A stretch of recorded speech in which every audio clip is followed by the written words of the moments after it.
जैसा कि दुनिया के सभी धर्मों के लोग, जैसा कि दुनिया के सभी पंथों के लोग अपने अपने समाज के लिए एक लाइन का निर्माण करते हैं, चाहे वो स्वास्थ्य सेवा हो, चाहे वो एजुकेशन की सेवा हो, चाहे दूसरे सामाजिक कार्य हो। चूँकि सामाजिक संगठनों की जिम्मेदारी समाज में उत्थान लाना होता है, गवर्नमेंटों का काम सुविधाओं को देखना है, जबकि समाज के अंदर उत्थान को लाना, समाज के अंदर बदलाव को लाना, सही और गलत का निर्धारण करना, ये सामाजिक संस्थाओं का काम है। सनातन व्यवस्था में मंदिर इन संस्थाओं का केंद्र है। तो क्यों नहीं मंदिर अपने पैसों के जरिए से, जो वो पैसा जो पब्लिक ने ही दिया हुआ है, कहते हैं कि परमेश्वर सदैव कृपा करता है। अब परमेश्वर पूजा से शक्ति को प्राप्त करता है, तो पूजा के माध्यम से जो भी धन परमेश्वर के चरणों में अर्पित किया गया है, उसका वरदान वो अपने बच्चों को क्यों नहीं देता। अब क्यों नहीं इस बात पे चर्चा होती कि इस तरीके से जो भी कलेक्शन मंदिर के अंदर आया हुआ है, उसके जरिए स्कूल बनाए जाएं, रिसर्च सेंटर बनाए जाएं, ताकि उस समाज के बच्चों का विकास हो सके। ये बहुत ज़्यादा ज़रूरी है, क्योंकि जिस तरीके से ईसाई मिशनरियाँ शिक्षा के माध्यम से धर्मांतरण करा रही हैं, दूसरे लोगों का भी वही कांड सामने आ रहा है।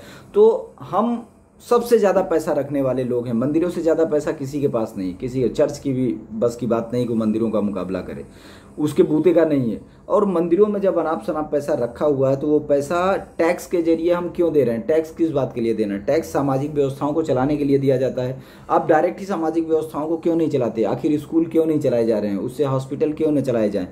जितने भी बच्चे हैं जो रूरल एरिया के बच्चे हैं, बाकी है, क्योंकि मंदिरों में सन्यासी रहते हैं। अगर ऐसे लोगों को एजुकेशन से जोड़ा गया जिन्होंने परमेश्वर में अपने जीवन को समर्पित कर दिया है। हम हिंदुस्तान में कहते हैं कि परमेश्वर बच्चों में बसता है, बच्चों की आत्मा में ही परमेश्वर बसता है। तो बच्चों की सेवा करके ही मुक्ति को प्राप्त किया जा सकता है, क्योंकि परमेश्वर की सेवा ही मुक्ति का मार्ग है। तो बच्चों की सेवा करके मुक्ति को प्राप्त कर सकते हैं। तो वो एजुकेटेड लोग जिन्होंने संन्यास धारण किया हुआ है, वो बड़े आराम से अपनी संपूर्ण जीवन को इस साधना में लगाएंगे। और यही एक तरीका है जो ऋषि परंपरा है, वो यही है। इसी तरीके के हाई एजुकेटेड लोग जिन्होंने अपना संपूर्ण जीवन साधना में लगा दिया, शिक्षा की साधना में लगा दिया, और उन्होंने दुनिया भर के अनुसंधान किए। जब इन लोगों को हम शिक्षा की साधना में लगाएंगे, जो बड़े बड़े हाई एजुकेशन वाले लोग हैं, जब ये शिक्षा की साधना में लगेंगे तो यही चमत्कार करेंगे, और यही इस राष्ट्र को दम देंगे, यही इस राष्ट्र को उन्नति की ओर लेकर के जाएंगे, वही इस राष्ट्र की रक्षा करेंगे, और उन्हीं से ये राष्ट्र बच सकता है। बाकी हम भाड़े के लोगों से राष्ट्र को नहीं बचा सकते। भाड़े के आदमी से हम बहुत ज़्यादा वफादारी की भी उम्मीद नहीं कर सकते। ये मर्यादा पुरुषोत्तम का कहना है, ये मर्यादा पुरुषोत्तम ने कहा। ऐसा कम रामायण में जिक्र मिलता है। अगर आप उसको पढ़ेंगे, लक्ष्मण और राम संवाद जितनी समय वो जाते हैं गुरु के साथ राक्षसों का वध करने के लिए, तो उस टाइम को आपको ये सारी चीज़ें मिल जाएंगी पढ़ने पर। तो हम क्यों नहीं अपनी परंपराओं को मानते, अपने पूर्वजों को क्यों नहीं मानते? हमारे पूर्वजों ने जिन परंपराओं को दिया, हमारे पूर्वजों ने जिस चीज़ को दिया, हमारे पूर्वजों ने जो हमसे बताया कि आपको ऐसा करना चाहिए, वैसा करना चाहिए, एग्जाम्पल दिया, हम उसका अनुसरण क्यों नहीं कर रहे हैं? क्यों नहीं मंदिरों द्वारा मठों का, एजुकेशन मठों का निर्माण किया जा रहा है? क्यों नहीं वो जो सन्यासी जो हायर एजुकेशन वाले हैं वो उसमें अपना सहयोग दे रहे हैं? वो सन्यासी जिन्होंने बड़ी बड़ी सिद्धियां प्राप्त की है, उनको भी अपना सहयोग बच्चों को देना चाहिए और अपनी सिद्धियों का प्रसार करना चाहिए। अगर उन्होंने उस सिद्धियों का प्रसार नहीं किया जो परमेश्वर से उन्होंने प्राप्त किया है, तो उसका अर्थ शून्य हो जाएगा, क्योंकि परमेश्वर जन कल्याण के लिए कार्य करता है। और परमेश्वर उनको सिद्धियां इसीलिए देता है कि आप इससे जन कल्याण करो।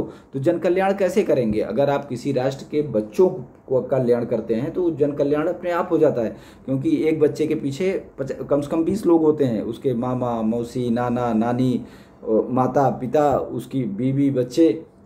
तो इस तरीके से हम क्यों नहीं इस माध्यम से अपने राष्ट्र को ताकतवर बनाते हैं? ये एक ऐसा जरिया है कि अगर हमने इसका इस्तेमाल किया तो आने वाले 5 साल के अंदर, 5 से 10 साल के अंदर हम विश्व की सबसे बड़ी शक्ति होंगे।